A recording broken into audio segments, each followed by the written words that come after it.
Have a seat on your porcelain throne. It's time to talk some shit on the Powell movement.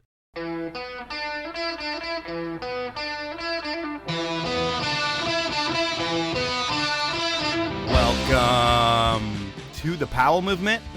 I'm your host, Mike Powell, and life is starting to get back to normal. My COVID is gone. We're getting our new to us car tomorrow. I put the Christmas lights up even though I'm Jewish. And other than Ange's cancer, life feels okay.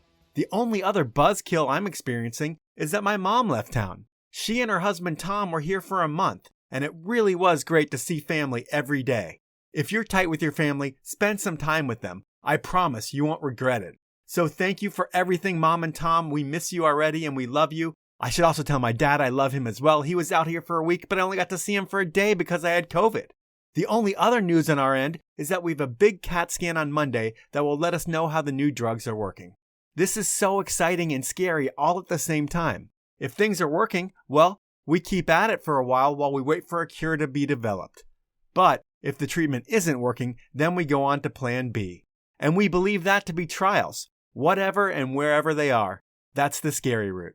So fingers crossed that these current meds are working. Also, I apologize if some of this bums you out. I get that talking about cancer can be triggering and it's not a fun topic at all, but it's my reality and I promise to share it with you. Plus, I think it helps me to get my thoughts and feelings out. So if you're a prayer person, please say some for Ange, and if you're not, all good. Hopefully you're able to get out and make some early season turns. And if you're like me and haven't gotten out yet, it's okay, because I still have an amazing podcast for you and everyone else out there. It's part 2 with Todd Jones, and he doesn't disappoint.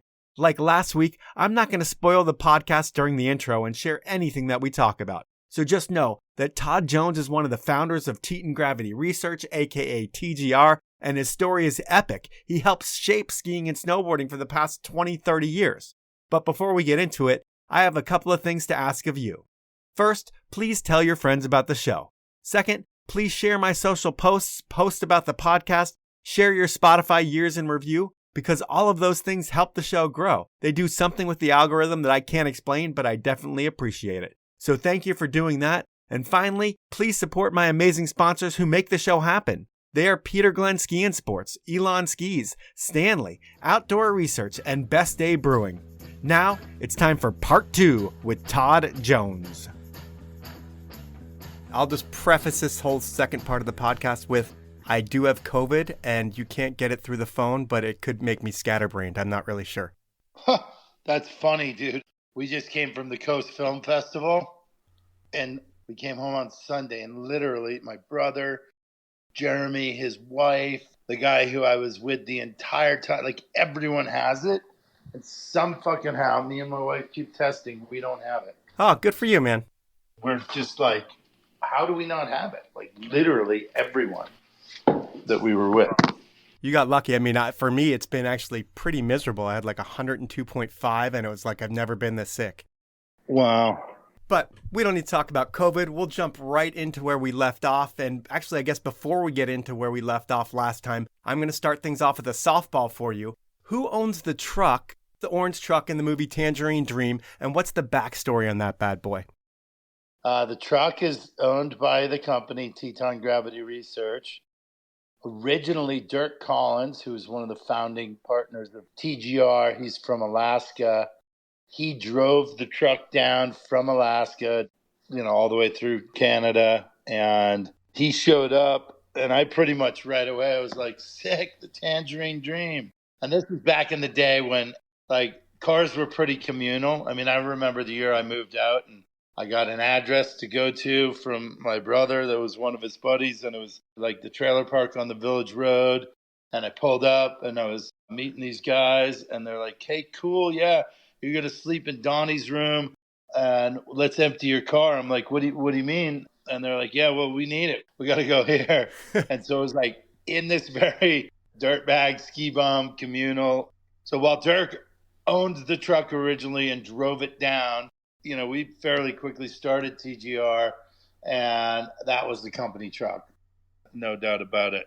What did I read somewhere that it got stolen a few years back? I don't know if you read that properly. Taken and borrowed would be a more common term. Okay. The key is welded in and it's a push button start. It's kind of like the bikes in the city or whatever, where you can just grab it and ride it somewhere and then someone else grabs it and takes it elsewhere. It's a Lime bike for TGR people. Yeah, well, the cities that have the not paid like e-bike rental ones, but where it's just communal bikes, some of those utopic cities have it. That's more the situation.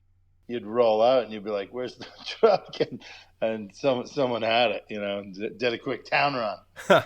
That's pretty funny. Well, when we left off last time, you had created TGR. You have a camera, you have 4 founders, and when there's 4 people in charge of everything and all the decision making, do each of you kind of take on a different role within the company, and what's the breakout? Yeah, I mean, we made it really deep with all 4 of us who are all best friends. It was Corey Gavitt, my brother Steve, Dirk, and myself. And Corey was kind of focused on the merchandise side of things primarily. Steve was a little bit more on the business partnership. And I would say Dirk and I were more in the field creatives. That being said, we all worked pretty closely together. We were all making all those same decisions. And it was epic. Those were the glory days. In those glory days, sponsorship's a big part of these movies, I would think, especially in the beginning, trying to get some funds to do different things. Do you guys all go to Vegas that first year with some footage and plan to sell the movie in? Or how does that happen with the Continuum? Yeah, we do. And we drive the orange truck, which only seats 3. So we had a guy in the back as well, driving from Jackson to Vegas. We rented a television with a VHS that we could wheel around and plug in. And we had a trailer at this point. And we would take it booth to booth to try to get sponsorships. And one of the first booths we took it to was Powder Magazine. We were trying to get trades for pages for that. And we ran into Ben Werner. We plugged the TV in and played the 3-4 minute trailer. And he liked it. And he was in. And then we had built a brochure of what TGR is and what we were doing. And we were trying to get meetings. It wasn't super easy for us to get meetings with the big dogs back then, but we were in the back hallway of the trade show and we saw Charlie Adams, who was more or less running the part of Digital-ler that we wanted to tap in at the time. And we pinned him down in the hallway. We just elbowed each other. We're like, there's Charlie. And we're like, Charlie, hey, Jones Brothers, we've been trying to get a meeting with you. And, check out this brochure. This is what we're doing. We're making this movie. We're going to change the world. We're going to change the sport. And whatever happened in that minute and a half elevator pitch, he looked at us and he goes, boys, he's like, skiing used to be super cool, super funky. Somewhere along the way, it's become about real estate and money, and it's gotten stiff and stodgy. And I'm digging this movement you're talking about. Why don't you meet me in my booth at 2:00? And we showed up, and all of a sudden we had people in front of us, and they were listening to our ideas. And we wheeled the VHS thing in there and showed them our thing. And that was a really big early sponsor of ours. So yeah, there's a lot of those cool first moments, Lifelink with John Krisick and John Scott, who were Jackson based. They said yes. It was cool, man. Those were the fun times. And those early days of support, all those people are founding members of TGR, right? Because it's still very challenging to raise money and get these things funded. But when we were nobody and we pitched ourselves and those people believed in us, they truly are founding, pioneering members of TGR and whatever's come out of it. What's crazy to me is that while you do have a lot of snowboarding in the movie, skiing dominates things. And I'm talking about the first movie, The Continuum. And looking at the sponsor list, it looks like you don't have a ski partner, but you have Ride. And then I think, what you just said about the Digital-ler guy kind of telling you how skiing was kind of stuffy and lame, and it was cool at one point. But was that in the beginning, the mantra of skiing was still almost too corporate until that Digital-ler meeting, and the snowboard companies like Ride, while they aren't the focus of the movie, they got it and they gave you some money? Well, it was starting to happen, right? Because you go to Vegas and they had it all divided. the ski side and the snowboard side. And the ski side, it was insane. It was literally suits and ties and like press shirts and fancy dress, really corporate, to be honest. And in my mind, skiing was probably in its darkest place, in history in that sense. And then you would walk across the convention hall into a whole different hall and you would open the doors and it was absolute mayhem. There was tunes bumping from these booths, converted school buses, just like every kind of funky, cool marketing technique, people dressed up, beers on the ski side or this stodgy thing that happened at 5. They got kegs flying midday and everyone's pushing style and, fashion. And it's like radical. I mean, it pretty obvious. I think a lot of the really stiff people in skiing would go in there, like, you got to go see this. It's like cowabunga, dude, and they would like open it up and it would be like they're at like a circus or something. But there were a number of people who it wasn't a circus. They were like, that's rad. That's fashion. That's cool. Wow. How did we get so lame and boring?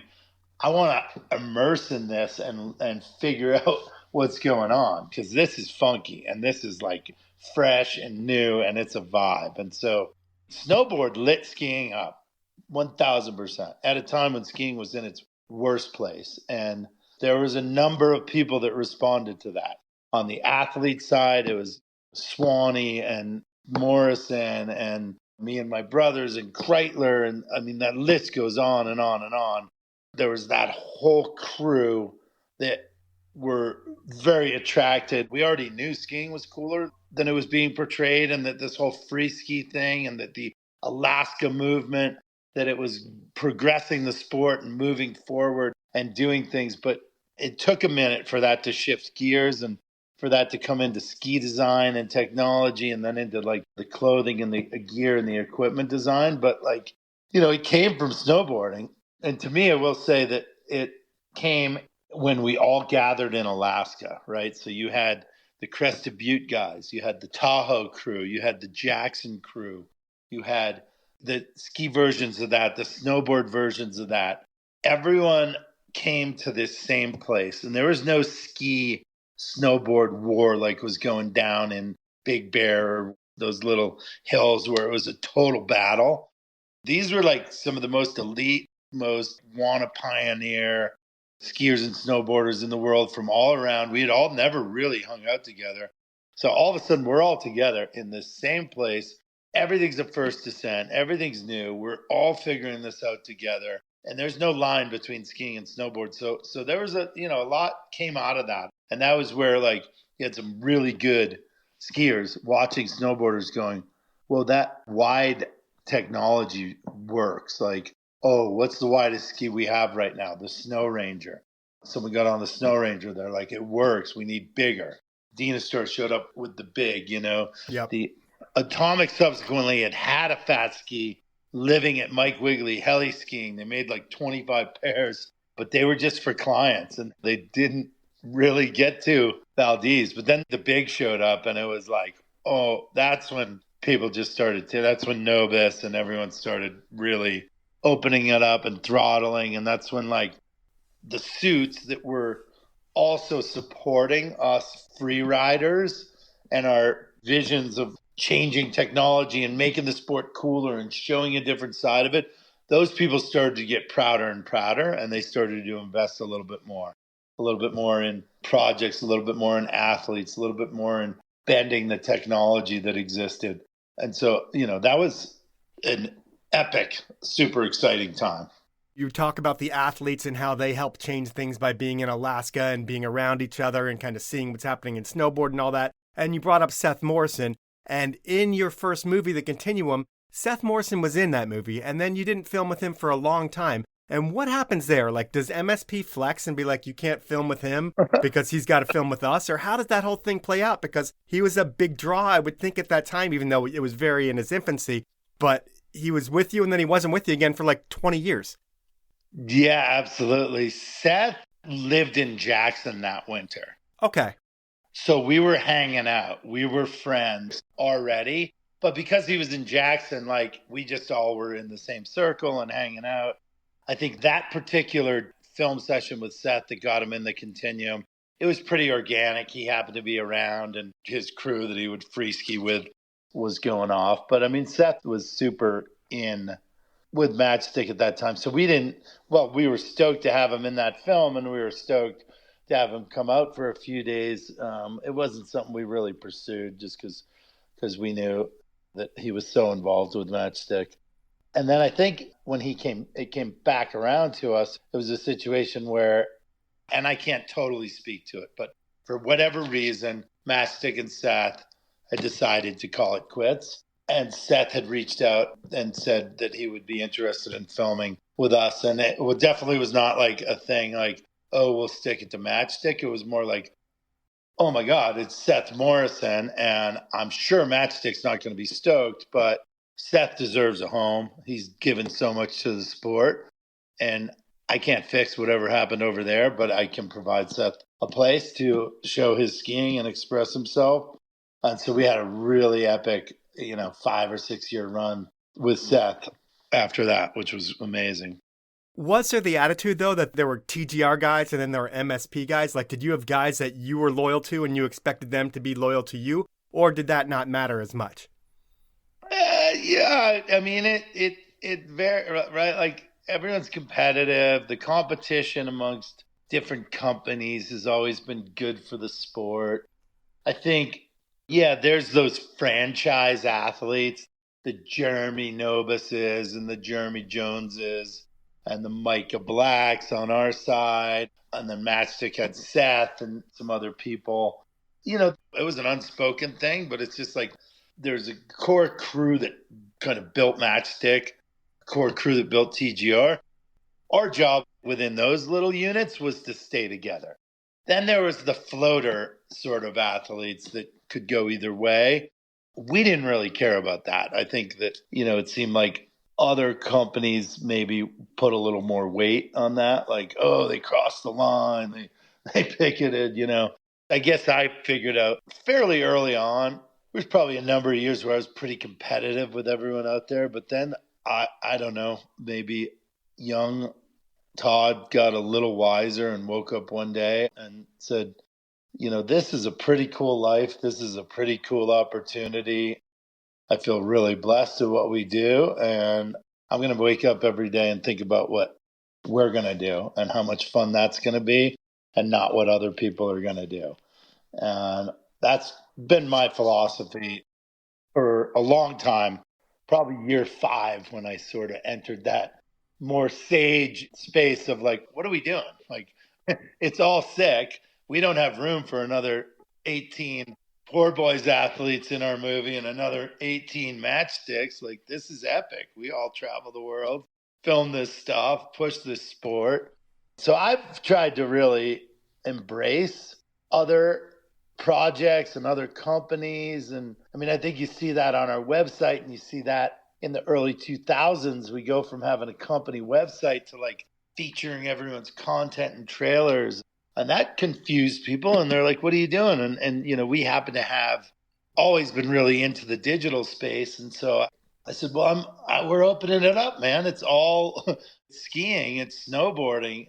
I want it to be outdoor, adventure, action sports. And, we all rise together. And so I think that if we have this environment showcasing all of this insane stuff, our world gets bigger collectively. And so that's been a big TGR approach for a long time.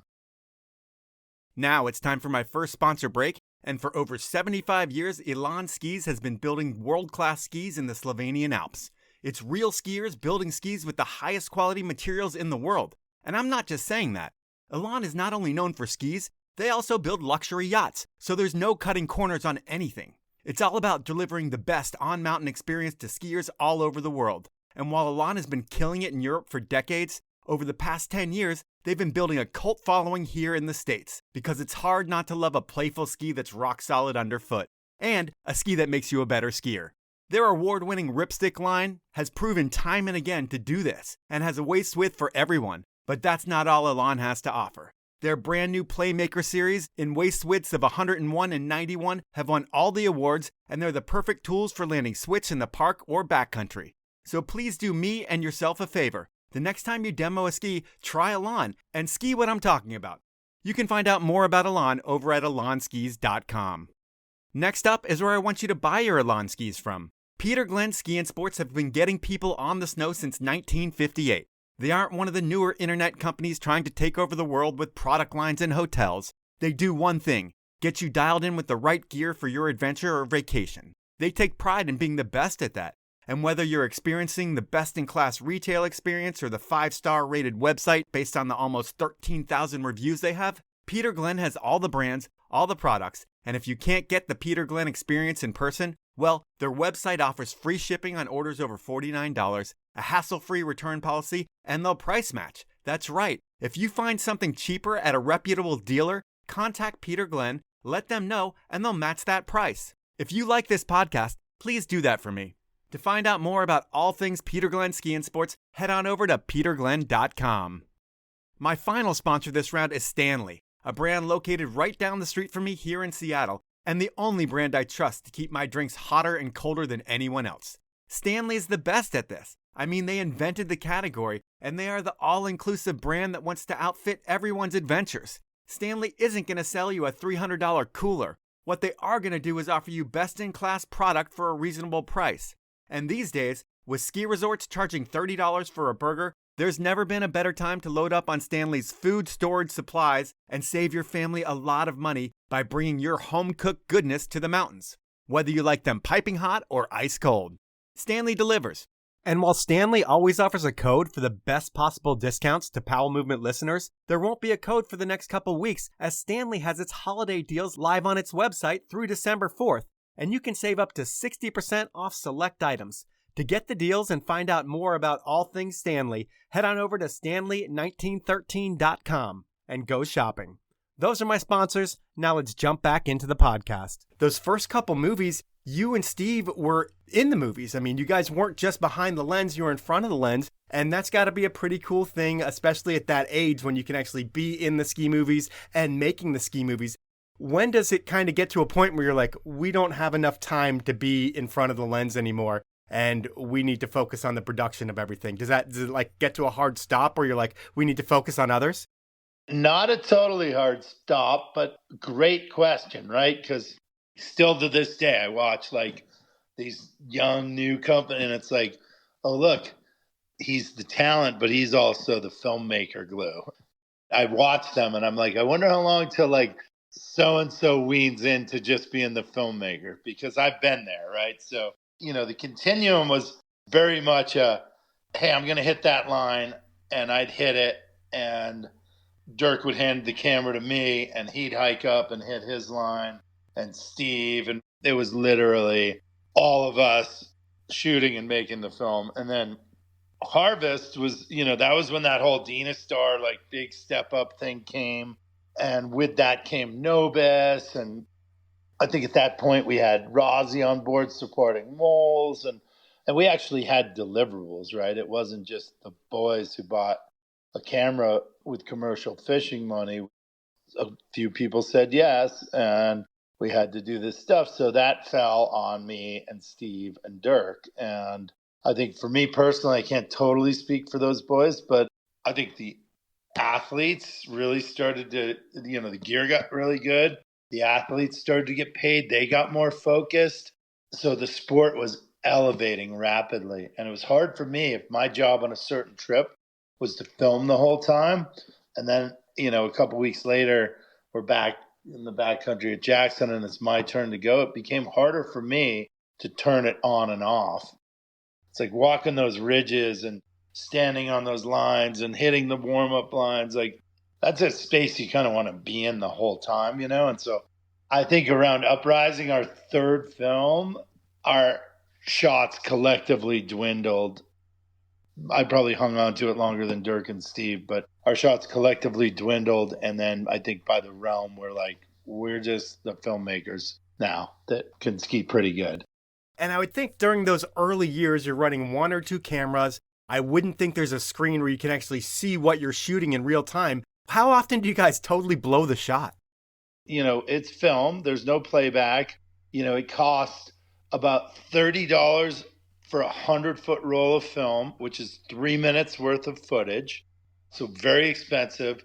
Then once you shoot it, it basically costs about another $70 to get that footage developed and processed and colored and put onto a beta tape and sent back to you. So about $100 for every 3 minutes. And we could shoot the $30 portion faster than we could develop. So we wouldn't see it sometimes for months because we'd have to go fishing or get a new sponsor or something to like pay to get the stuff developed so we could see it. It was also amazing because coming up at that time of filmmaking, for one, I feel like talk about living through one of the more richer times. We started on film.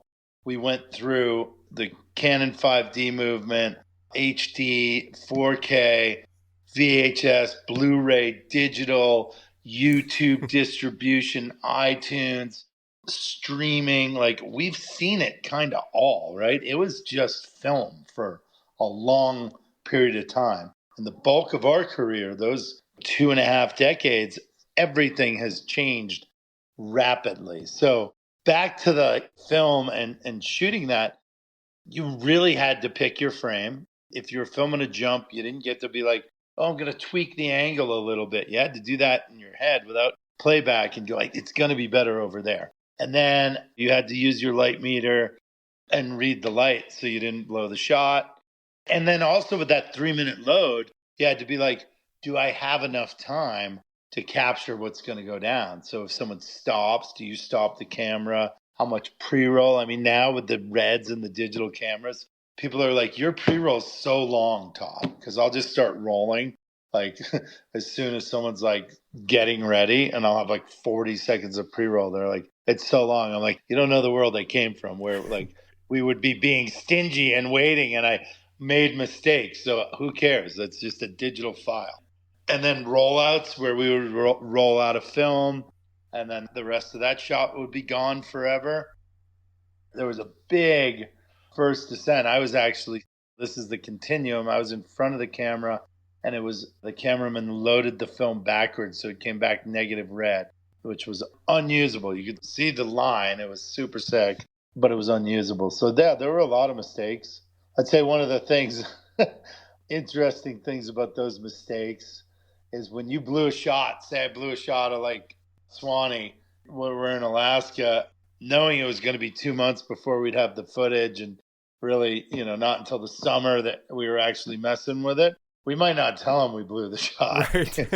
We wouldn't address it. You can't get away with that now. Now you're like, hey, dude, I screwed it up, or check it out. You kind of go out of frame here.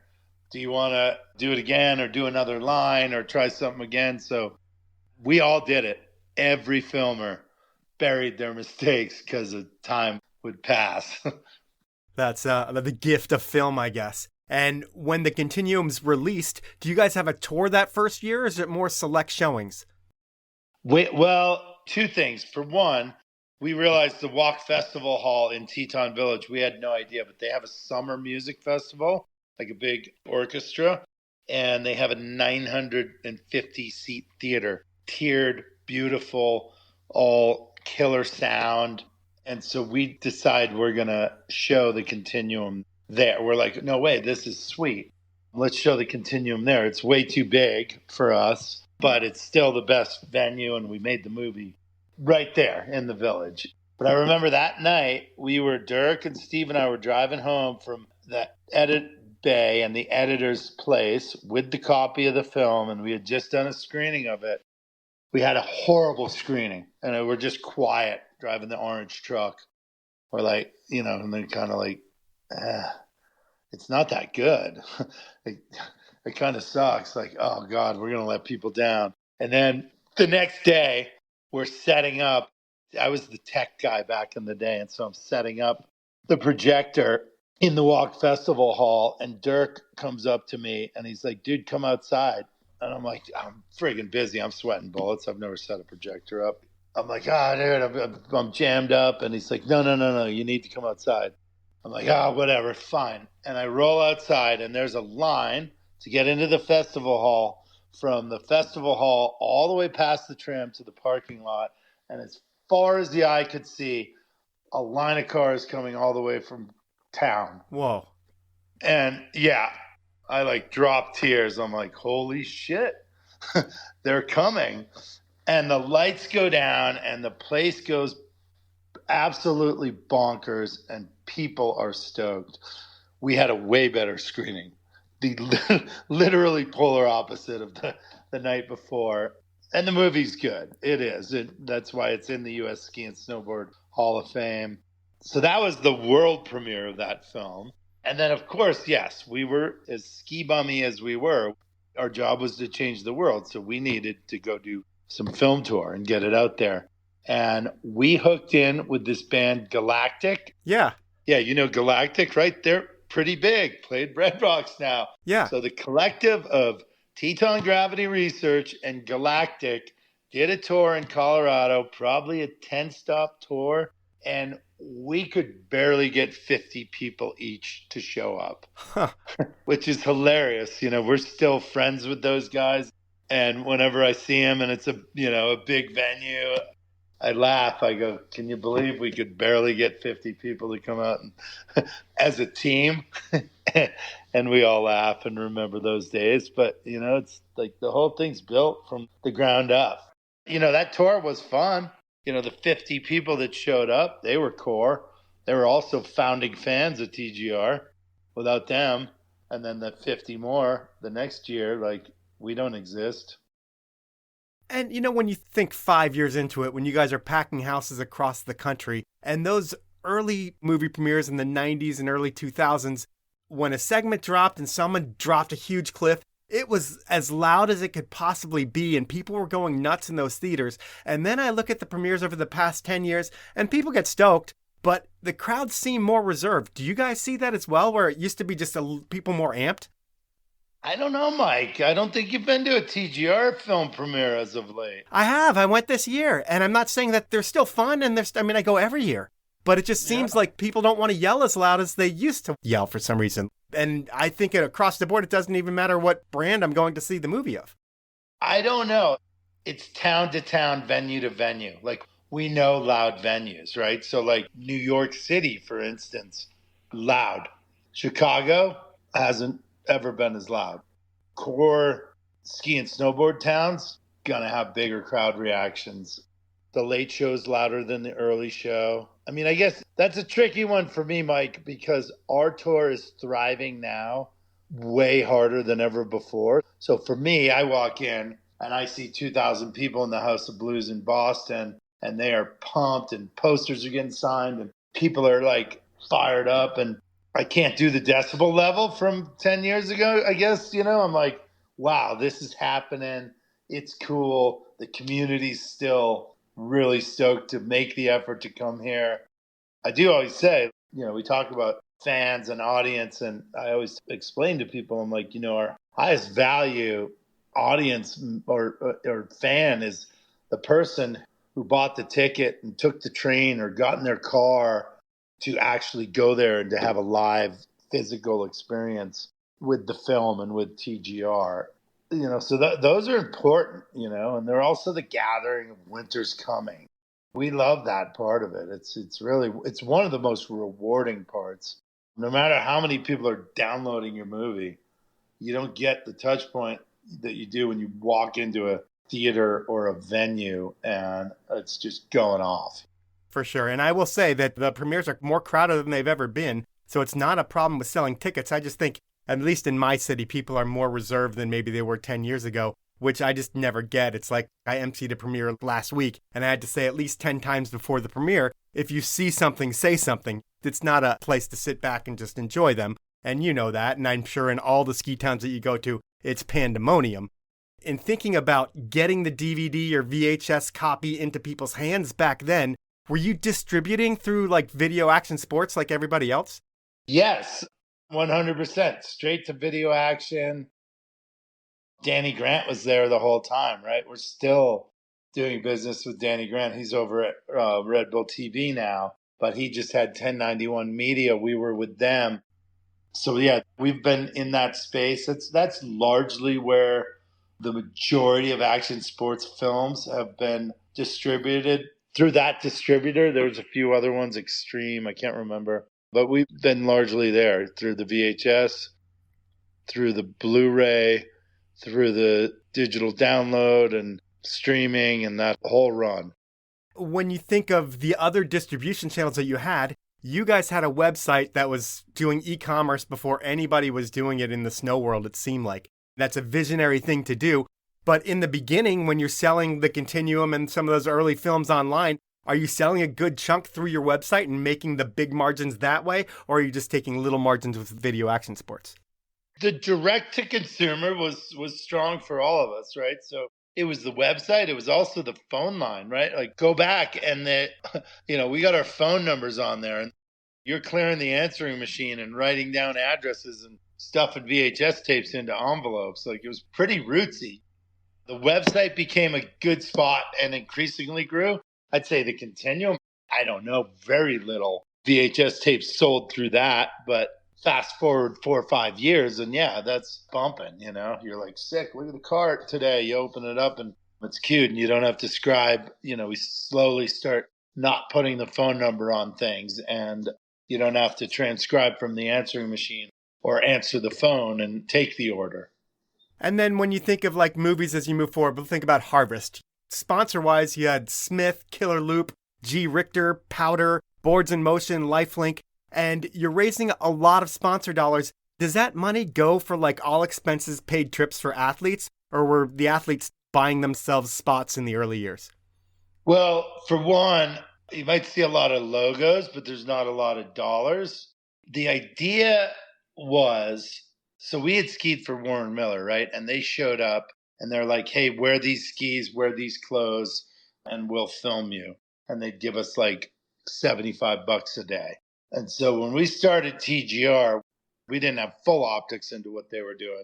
But when we started TGR, we were like, well, we'll take less money than you're paying Warren Miller, but we want you to pay your athletes and give them budget to travel and acknowledge them as athletes. So the whole movement was about getting brands to acknowledge non-competitive free skiing athletes as athletes and transfer money over to them and not have a big conglomerate holding the money and in control of that and just handing it to the skier of the day. So within that construct was born okay, we're going to Alaska. You have travel budget. This is your portion of that, which still exists in versions today. There's different scenarios. Like we went down to Chile last year and due to the nature of what we do and can create and the assets and the things we could deliver the company, they covered all the cost of transportation from Santiago, all the heli time, lodging, food. So in that situation, the athlete's job is to get them there. Our job is to get the production crew there and to pay them to be there and film it. So everyone has its own nuance, basically. So when I was at K2, I think we bought into the movie at maybe like 25 grand and we'd have like 2 or 3 athletes in the film. And it was kind of like, hey, who do you guys want in the film? And we would suggest, and then you guys would kind of work around whatever actually happened with K2 athletes. But back in the beginning, was it purely based on talent at first? Like you're putting Micah Black and people that you know that are badasses in the movie, and then you kind of build that model. So it's like, hey, wait, we can leverage your sponsors into sending you on trips with us. You kind of create the model pretty much? More or less. I mean, I think that Matchstick was creating it, Standard was creating it. But yes, we all were creating that model and we were creating the athletes and the stars too, and it's ongoing. It's like Sage was a dishwasher and we're like, come. I think TGR has always been a place for athletes to break in their career and for things to launch. And so like anything, all these things we talk about, it's complicated and there's different nuances. So then there's so-and-so who's established hotshot and wants to come film with us. And we're like, the vibe is right. It's good. You rip. There's good sponsor alignment. Let's do it, And then there's the, wow, this. But back in the day, For the most part, when we started, no one was sponsored. I mean, maybe Doug Coombs, who at the time was the biggest guy in the game. You always have to remove Schmidt and Plake from the equation. Sure. What was Coombs getting? A few bucks probably to pay for the comp to fly up to Alaska to have a little bit of budge, like nothing, So what were Micah and Sick Rick and Kreitler and all of us? Like nothing. So those early years, those early films, the companies didn't even have gear to sell on behalf of what these people were representing. So as we developed the gear and the things changed, like all of a sudden contracts started to come and people started to believe in it. And they're like, there's a movement and it's fresh. For them, there's commerce, right? And now there's money for us all to go do the thing that we want to do and love to do. It's time for my second round of sponsors. And even before Outdoor Research started sponsoring this podcast, I was rocking a lot of their gear because nothing else I've used before holds up in the brutal weather that the Pacific Northwest delivers. Everywhere you go in the PNW, you're going to see a ton of OR gear. And that's because the locals know that while other brands may spend a lot more marketing dollars, OR keeps you drier and warmer every time. And that's what it's all about. Well, it's also about looking good. And while OR used to be all about technical mountaineering gear, and they still do that, they've changed a bit. They've hired new designers and partnered with some of the most incredible athletes in ski and snowboard, like backcountry legend Mark Abma, world champion free skier Troy Podmilsack, X Games gold medalist Zoe Atkin, and snowboarder Neil Provo, who are making sure the new fits look as good as they perform in the elements. You can check out all things OR over at outdoorresearch.com, and when you check out, enter the code TPM25, that's all caps and the number 25 with no spaces, and I'm going to save you 25% off your order. Sale items and pro products are excluded. My final sponsor, and one that's a daily driver for me, is Best Day Brewing. They are hands down the best flavors in non-alcoholic beer. That's right, life isn't all about drinking too much. It's all about having your best days ever, and to do that, you need something that won't slow you down. That's where Best Day comes into play. It has all the flavor of your alcoholic beer, but none of the alcohol. Meaning you can have a few, and then you can drive yourself, your kids. You can drive anyone anywhere because you're going to be clear-headed and ready to go. I'm not telling everyone to quit drinking alcohol altogether. Sure, a few beers can be fun, but now, when I drink alcoholic beer, I mix a few Best Days in to make sure that I'm not that guy. You know what I'm talking about. And if you're cutting out alcohol completely, congrats. Finding Best Day will make that easier than ever. And coming in at less than 75 calories, you won't be packing on the pounds like your regular IPAs do. Best Day is brewed for the doers of winter. The skiers, the snowboarders, the snowmobilers, the sled doggers, the ski bladers, the splitboarders, the racers, the snowshoers, and everyone in between. So next time you're at the store, pick up a 6-pack of Best Day. And if you can't find it at the store, you can always go to bestdaybrewing.com or find it on Amazon. Those are my sponsors. Now let's get back into the podcast. One of the game changers is an athlete that we recently lost, Jeremy Nobis.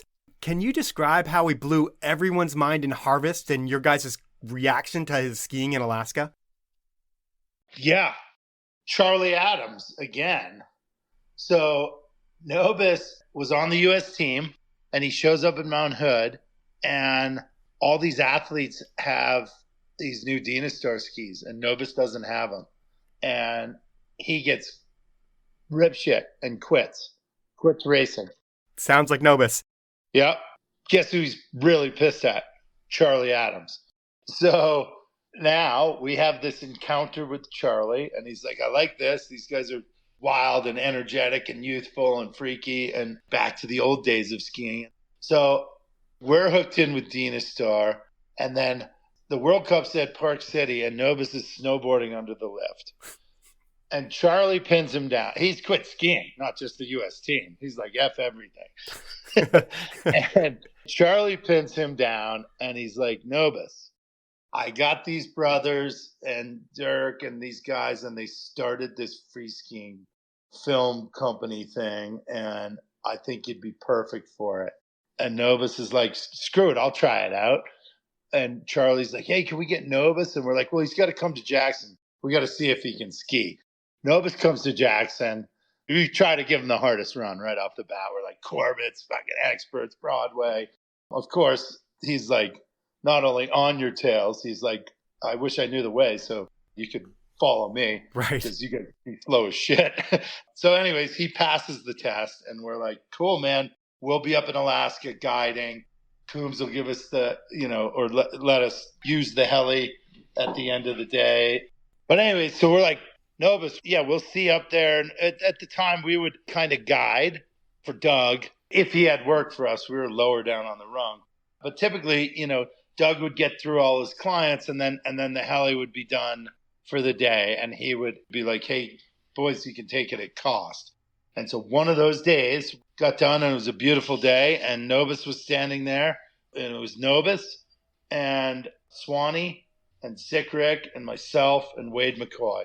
And we got in the heli, and we flew to Pyramid Peak, and Sick Rick and Swanee were giving Nobis all this advice and talking about slough management and all this stuff. And Rick dropped in, and he made probably 50 turns down the thing. Tick-tock, tick-tock, tick-tock. And then Nobis's turn came up, and Nobis dropped in and just opened the thing up. And, people say 3 turns, maybe it was 6, whatever, you can count. It was faster than anyone had ever seen skiing before. It was, oh, wow, skiing's cool like snowboarding. We got the throttle. It was mind-bending. I was standing next to Wade. We were floored. Rick, everyone was floored. We knew. And it's funny because at that time, there was no internet. There was just rumors that something happened, Yeah. And it's not until the fall, so 4 or 5 months later, that we could show the world the change. And it was cool, man. I don't know if I answered that question. I told some pieces of Nobis history there. So we continue, we're like, okay, this guy's sick. We keep filming. And I think like after 2 days of that, Coombs goes, he goes, hey guys, we can have the ship early and I want to come with. And I was like, oh, that's funny, all right, the boss man, it's Coombs. We're not in trouble. And I'm like, Coombs, what's up? And he's like, well, I keep hearing about this Nobis guy and how he's throttling and opening up. And Coombs is the wizard. He's like, I got to come ski with him. And it was amazing. Like Coombs watched Nobis on this other run, cauliflower. And then Doug didn't quite have the technology that Nobis did, but he's like, okay, I get it. We're going to open the turns up and we're going to go with that vibe. Doug he never had the throttle that Nobis did, but it was amazing watching him just go, something's happening here. Something big is going on. I got to see it. And then I want to try it and I want to be part of it. Well, Doug was like the guy inspiring everyone, it seemed like, and to have someone inspire him had to be kind of special to even be there for that. It was sick. It was absolutely sick. I mean, Doug loved anything radical and cool and fun, just fun even. Didn't have to be radical or cool, fun. He just loved the entire thing. So he loved us. He was like, look at these, the boys from Jackson, the young guys, they're making a film. This is cool. This is rad. They're trying to showcase Alaska. And then Nobis, he's like, look at this ex-World Cup guy coming in, throttling. This is rad. This is cool. Doug was just such a supporter of any of those kind of things that were just awesome. Thinking about Harvest, back in the day, there were skits in the movies. Like there was a 1940s like detective scene before the Europe segment. Was there a reason for phasing all that shit out of your movies? I would say it was so raw back then. That was Micah and Kevin Brazel just going, hey, dude, we got to do this thing. We got this great piece of audio. And we were just having fun with our cameras, right? We started as like the primary objective was document this rapidly changing sport, showcase it to the world, right? So that was like mission A.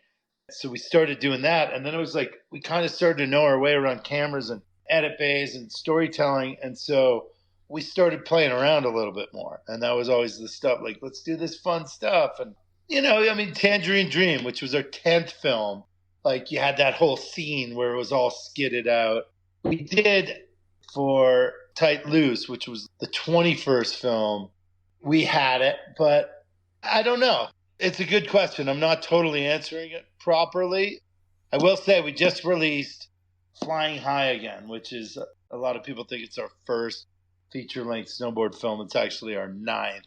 But the primary objective of that film was to create a snowboard film that was a throwback film to the old days of just core riding and funny you ask, fun skits and transitions. And that was just fun and just celebrated the sport and didn't take itself too serious. So that is a skit-driven film, and they're really fun. And of course, people are blown away by John Jackson and Danny Davis and Bodie Merrill's snowboarding, but they also just come up and they're like, and the skits, thanks for bringing those back. Those used to be a thing. They were more of a thing in all of action sports back in the day. Yeah, it kind of evolved into trick, and then different locations and whatever. But yeah, skits were a big thing back in the day. But another important thing in the evolution of skiing was the evolution of women in your films and MSP films and everyone's. And you guys had some badasses over the years. There's Alison Gannett, Julie Zell, Kristen Ulmer, Jamie Burge. MSP had theirs as well. But then outside of the new school skiers like the Sarah Burks and the Christy Leskinens, it seemed like there was a big gap in badass women for a while. Like until Angel and maybe Michelle Parker came back, there wasn't a big mountain charger in movies for a while that was a woman. Were you guys looking and not able to find the next great one? I don't know on the gap, to be honest. I mean, you forgot Rachel Burks is in that mix. True. And you know, as you say, like Julie Zell and Alison Gannett, like they were, you know, pioneering, founding athletes of TGR. Very, very important to us. You know, Victoria ended up joining that train. I think to us, it's always having females in the film has always been important. I think back in the day, there was probably, due to things out of our control, there was less girls chasing it, less brand support behind them. Do you have to push sponsors to put their women in the movies? Like, hey, you guys have allotted this budget and you want these 4 athletes, but you have this woman and she's badass and we would love to have her in our movie. Do you have to kind of push that? I don't know if we were pushing it. It just seemed like things just happened the way we willed them to happen back then. So I don't remember like beating someone up, you know. We were just like, hey, she's part of the gang, you know, like she's in. Like, this is how we do it kind of thing, you know. So it wasn't really that defined, you know. I mean, I think, you know, these days it's great because there's a lot more, you know, companies that have women on their team that want women in their projects. The progression of women skiing is teeing off, in my mind, way faster and rowdier right now than in men's skiing. There's just a ton of progression going on. So I think it's a really exciting time in that space. But you mentioned the gap. I don't know. I don't remember a gap in the films, to be honest. I would say that it was always a couple of women. Ulmer was in that mix as well. It was like 2 back in the day, 3 women in the film would be a lot. We were psyched on it. It was just always part of the game, you know. Here's Ulmer, she rips. Here's Gannett, she rips. Here's Zell. So we've, you know, always tried to carry that. It's been important and it's been cool to see it evolve and to see, again, the pool used to be a dozen women in the kind of recognizable freeride space. Now it seems like there's hundreds, as many as men almost. So I'm excited to see that continue to evolve. It's definitely a change that you're seeing the progression on the women's side for sure. And then in terms of progression with the cameras that you guys are using, everything changes. It all goes digital and there's those DSLR cameras that allow you to, I mean, I would think that maybe those DSLR cameras are the ones that allow you to head out into the backcountry for weeks at a time with your brother, creating like Deeper, Further, Higher, that series with him over 6 years. Is the new kind of camera, is that what allows you to not have to bring like hundreds of pounds of camera gear into the backcountry and that create like a whole different kind of filming for you? It's a hard question because like the whole Deeper, Further, Higher movement was driven by Jeremy's desire to go beyond the boundaries of where he could go. Like we would be in Haines, right? And they're like, oh, that's the border. You can't fly the heli over there. So it was never like an anti-heli thing. He's like, yeah, but I want to ride that spine wall. And they're like, well, you're not allowed to take a helicopter there. He's like, well, how the hell can I get there? And they're like, well, you could take an airplane and then, you know, you can camp and you can climb it and do it that way. And he's like, okay, cool. We're going that way. You know, he was also just wanting a change too, you know, the throttle and adrenaline of top-down riding. He had a lot of it, you know, arguably as much as anyone has ever had. And so he wanted a more connected bottom-up approach. So that was the genesis of Deeper, Further, Higher. And Mike, that came at its own time. That didn't come because of technology. That came because Jeremy was just at a phase in life. Okay. So how would we have done that in the film era? I don't know. My guess is we would have figured out the way to do it, and it would have been complicated. So it wasn't about the gear, but the evolution of technology and camera equipment has been incredible. So the series is Deeper, Further, Higher. They were each 2-year films, so 6-year, 3-film project. Yep. When we did Deeper, we were green to how many batteries we needed, how hard it would be to charge batteries during a blizzard with solar panels. Portable charging technology was in its infancy. Card space was difficult. So we made a lot of mistakes. There was a lot of things where it was like, I would talk to Chris Admins, who would be like the lead cine on a trip. And I'm like, why didn't you get this? He's like, dude, I had enough to turn the camera on, shoot Jeremy ride this line, turn it off, wait for Travis, turn it on, turn it off. We had to abandon the content mission. We blew it. We thought we'd be able to charge. Turns out solar doesn't work with an inch of snow on it. But what has happened since then is the batteries have gotten longer lasting. The solar equipment's gotten better. The charging stations that store the energy have gotten smaller and bigger and longer lasting. So everything's gotten more efficient. So it's easier. It's still not easy to go winter camping with all that gear. Yeah, I can imagine just all the different challenges, especially when you're not thinking about all the different details in the beginning and learning it. It's got to be so frustrating. And that's a 6-year project. So what's crazy to me is you still put out an annual film each year. And when I think about that, the manpower you guys must need for everything that you do is incredible. And this is 15 years ago, 10 years ago I'm talking about. But what's the headcount at TGR these days? How many people work for you?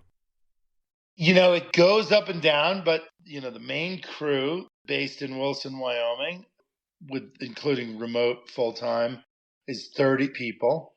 And then if we get an HBO project or something like that, like we just released our 4-film series, Edge of the Earth, on HBO, we'll crew up. So, that took us a year and a half to make, roughly. And so there was like 20 to 30 people on that team during that whole time, kind of bending and flowing, whether it was field work or post work. And then we have our retail stores. So we have 5 retail stores: Jackson, Bozeman, Breckenridge, Boulder, and Park City. Each of those stores has a manager, and then they have their staff. So that's its own set of crew, because they're open 7 days a week. And so there might be another 30 to 40, 50, depending on the time of year and the staffing needs. So you guys are taking care of a lot of ski bums out there and giving them real jobs, and I'm sure they have benefits and everything like that. Maybe not the store employees, but like the full-timers. It's like a real world type job with TGR, right? Yeah, for sure. I mean, we have an amazing team and a really good crew, and it's definitely different than back in the day. When we started, there'd be a new thing that needed to be done, and you just raise your hand and say, I want to do it. And then someone would try it and they'd be like, I don't like that. It's like cutting into my riding. Right. Now it's like, hey, what's your background? It's not from just the gang of friends that started TGR. It's like, oh, no, I do web design and this is my skill set and here's my resume and portfolio. And I'd love to move to Jackson Hole to do it. So, yeah, it's a much more legitimate operation now, I would say, and Dirk and Corey, mega part of the history and the foundation. But now, currently, my brother and I are running the company. And our strategy is to try to hire really smart people in their field and to guide them through what we want our brand to be and what the vision is and where we want to see it go, but utilizing their background and their skill sets. Okay, and we don't have time to talk about your 30-plus movies, but one thing I do want to know is how long it took you guys to make a profit big enough to where you guys weren't just dirtbags anymore, where you guys could buy houses and stuff. Did that take 10, 15 years? I mean, Yeah, for sure. It took at least a decade. I mean, we're still ski bums, but that being said, it's like, what is a ski bum? My kids used to ask me that. They're like, why do you call yourself a bum? I'm like, you'll learn over time. Ski bum is someone who sets their life up to like feel that feeling one more time again and is willing to do whatever it takes to do that. So while our version of that has gotten a lot more professional, a lot more complicated, a lot bigger, oftentimes my brother and I talk, we're like, are we blowing it? Are we above the 50 like percent where it's too stressful and too much? Or are we in the above 50, like it's still fun and we still get enough of that feeling that we originally designed the whole thing for? So I don't know. I think that, God, I forgot the question. I kind of went sideways. It was kind of when you were able to not be a full-on total dirtbag. Yeah, I mean, look, we own and run a small business in a really funky, difficult, challenging industry. We created a lot of the distribution, streams and models. It's our job to evolve those and bend those. When we don't do that in time, we get behind. So like it ebbs and flows. We didn't hit a button 15 years ago and go, boom, we're on easy street. We kick back, we ride, these things show up, they produce themselves, this clothing, it's every bit as a grind to keep up with the evolving ways of distribution and the media landscape and the clothing and supply and merchandise landscape. So it's ongoing. But yeah, I would say 15 years ago, I was able to buy a house. That was a big move. It's the same one I have, I was happy with it. I was like, got that. But there's a lot of labor of love in this. For sure, this is a passion project that turned into gold after 15 years of blood, sweat, and tears. There's no doubt you guys worked your asses off. You probably fucked up here and there a whole bunch, and then you've kind of got your thing pointed in the right direction. And it seems like you guys are always making the right moves, and you're ahead of the curve technology-wise, and you have been since 96. So you guys are putting in the work, but it's also, a visionary type thing as well. And eventually, when you put in the work, and you know what you're doing and you have a goal, you're going to be successful. Yes. Is that a question? No, that's just like a statement. No. I mean, I appreciate it. And I appreciate, like, oftentimes we feel like we're in the back seat, right? But then if you zoom out, you're like, whoa, you're actually like driving the ski through the turn. Like you're on top of it and you're pulling it in a new direction into a place that, it's never been and no one's gone. And there's a fine line between seeing that and feeling like, oh my God, what are we doing? We have to evolve, We study a lot of other industry because, not surprisingly, the outdoor world isn't as aggressive as the tech world. So we pay a lot of attention to what's going on in different business sectors, bigger media sectors, bigger tech sectors. And we go, how do we apply that to our world?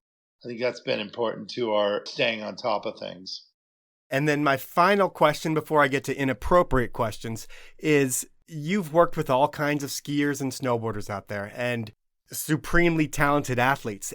Who is the most talented athlete and just gifted athlete that you've ever been around, where you've just like, anytime you point the camera on them, you know it's going to be gold because they are that good? I can't pin it to one, I mean, I've worked with the list of Candide and Tanner and Nobis and Micah and Kai and Sage and Ian, and you just can't.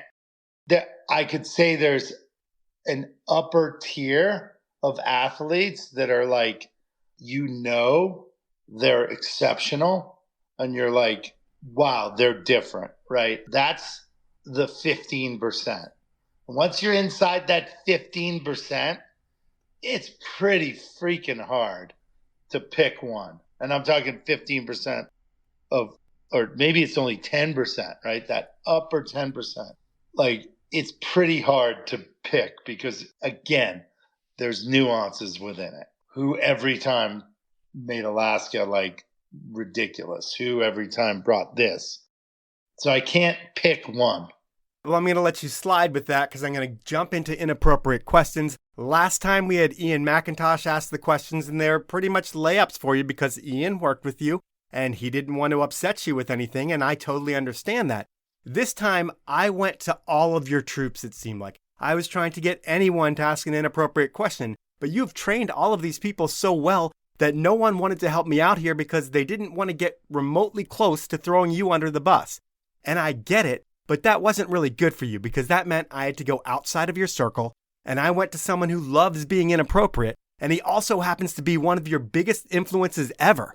I was able to get Greg Stump, who's currently doing a residency at the ISIS Theater in Aspen for a month in February. He's not currently doing it. He's doing it in February, and he's going to be showing 4 ski movies every Wednesday night. He wanted me to get that in here, and if you're in Aspen, go say hi to Stumpy. But for now, Stumpy has 3 questions for you, and all of them are inappropriate, or at least 2 of them are inappropriate. Are you ready for question number 1? We'll see. Why were you being chased by these 2 brothers in the Naughty Pine in Victor, Idaho, and you had to ask for Captain Don's help? Sounds like a story that I wouldn't remember anyways. I honestly have no idea. Well, Stumpy does throw out those things that people do have no idea about. I hope you have more of an idea of his question number 2, so let's jump into it. Why did you think it was permissible to throw a microphone stand into my favorite guitar? I not specifically, but I can say this, that Stumpy for a spell lived a mile down the road from us, and he had a place called the Clockwork Studio that was the garage transformed into this really funky. Part of it was a video editing bay, part of it was a music studio, and part of it was a bar. And on any given day, you'd have Lucas Nelson rolling through there, Micah Black and a bunch of the boys started a band there. It was a gathering spot of mayhem. It had a bit of almost like a punk rock commune. So antics occurred, hot tub antics. Things were broken. Things happened. Gear was smashed. Maybe I was pretending I was Roger Daltrey of the Who that particular moment. But yeah, there were some great memories and non-memories from the Clockworks days. All right, here is Stumpy's final inappropriate question. And why did your wife like hanging out at my house better than yours? I mean, I think I just answered that one. Yeah. It was a funky artist colony. There were very few rules. It was a place of expressionism. You might be making a movie or writing a song or covering a song or being a bartender or hot tubbing or just simply out by all these funky statues philosophizing about life. So it's because it was a rad place. All right, well, that is Inappropriate Questions, and that's the podcast. And really, Stumpy, you, the Mo brothers, Murray and Steve, you guys have all had more of an impact on skiing than almost anyone I've interviewed. I mean, every year, I look forward to seeing your work. And then throughout the year, I'm checking your website and seeing what you're up to. It's something I've done for 20 years, and I'm never disappointed, and I don't do that for anyone. And probably my kid and my wife, I definitely do check in on stuff like that. But there's not many people other than that, so I thank you for all the work that you've put in to make skiing and snowboarding and all the athletes in the sport look better and to entertain all of us, and I also thank you for all the time you've given me.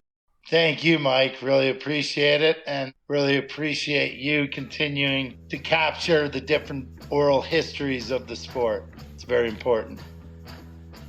So that was time with Todd Jones, and his impact on skiing and snowboarding is undeniable. He's another one of those guys that will be a first-time ballot for the Hall of Fame because of the work that he puts in year after year to showcase the sports we love.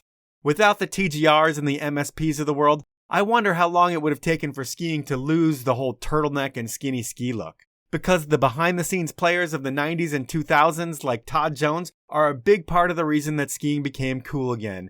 And it was cool to hear about the athletes and the players that helped Todd and TGR create arguably the biggest media empire in action sports. I love stories like this, when an athlete has a vision that takes him away from being an athlete and vaults him to another level, a true visionary of the sport. And that's what Todd is, and it was a pleasure having him on the show. That's it for this week. I want to thank all of you for listening. I also want to ask you to review me wherever you listen, And most importantly, please support the incredible brands that make this show happen week after week. They are Peter Glenn Ski and Sports, Elan Skis, Stanley, Outdoor Research, and Best Day Brewing. Have a great week, everyone.